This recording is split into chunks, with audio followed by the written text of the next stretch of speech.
इस बार चुनाव से पहले ही अखिलेश यादव ने चुनाव आयोग पर उठा दिए सवाल और चुनाव आयोग से की ये मांग।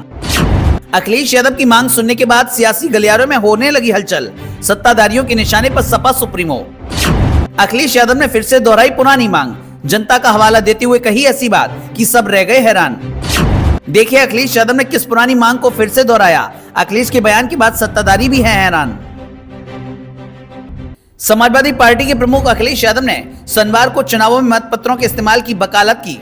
उन्होंने बिना ईवीएम का नाम लिए हुए कहा कि इन मशीनों यानी कि चुनाव के नतीजों ने लोगों के मन में अविश्वास की भावना पैदा की है। सपा प्रमुख ने इस दौरान मीडिया के सवालों का खुलकर जवाब भी दिया है। बता दें, यहां पार्टी कार्यालय में पत्रकारों से बात करते हुए यादव ने यह भी कहा कि यदि भारत बर्गर, पिज्जा और जींस को लेकर अमेरिकियों का अनुसरण कर रहा है तो उनके द्वारा मतपत्रों के उपयोग की भी नकल की जानी चाहिए। सत्तारूढ़ भाजपा का जिक्र करते हुए यादव ने कहा कि पार्टी के पास सत्ता है और वह विमर्श तैयार कर रही है, कोई भी कुछ कहेगा उसे बदल देगी।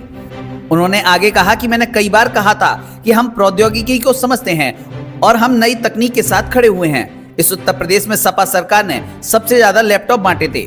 सपा प्रमुख ने कहा कि दुनिया के सबसे शक्तिशाली देश अमेरिका में महीनों तक मतदान होता है और फिर गिनती में महीने लग जाते हैं। उन्होंने कहा कि 140 करोड़ लोग देश का भविष्य तय करते हैं।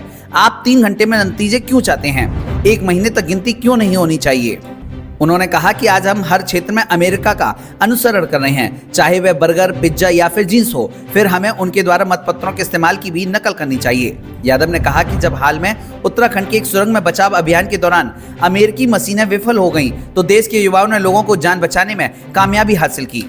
पूर्व मुख्यमंत्री यानी कि अखिलेश यादव ने कहा कि सपा का विचार है कि हम चाहे हम जीतें या फिर हारें, हम चाहते हैं कि लोकतंत्र में विश्वास बढ़ना चाहिए। इन मशीनों और परिणामों ने लोगों के मन में अविश्वास को पैदा किया है। शायद तकनीकी सही हो सकती है, लेकिन कहीं ना कहीं लोगों में अविश्वास की भावना पैदा हुई है। इसलिए हमारा विचार है कि मतदान मतपत्र के माध्यम से ही होना चाहिए। उन्होंने आगे ये भी कहा कि 2022 में भारत निर्वाचन आयोग ने उत्तर प्रदेश चुनावों के दौरान प्रत्येक विधानसभा सीट की मतदाता सूची से यादव और मुस्लिम समुदाय के मतदाताओं के नाम बड़े पैमाने पर हटाने के उनके आरोप को साबित करने के लिए उनको नोटिस दिया था। अखिलेश यादव ने कहा कि मैंने मतदाताओं के नाम उनके हलफनामों के साथ निर्वाचन आयोग को भेजे थे, लेकिन उन अधिकारियों के खिलाफ कोई भी कार्रवाई नहीं की गई। ब्यूरो रिपोर्ट, ATN समाचार, UP UK।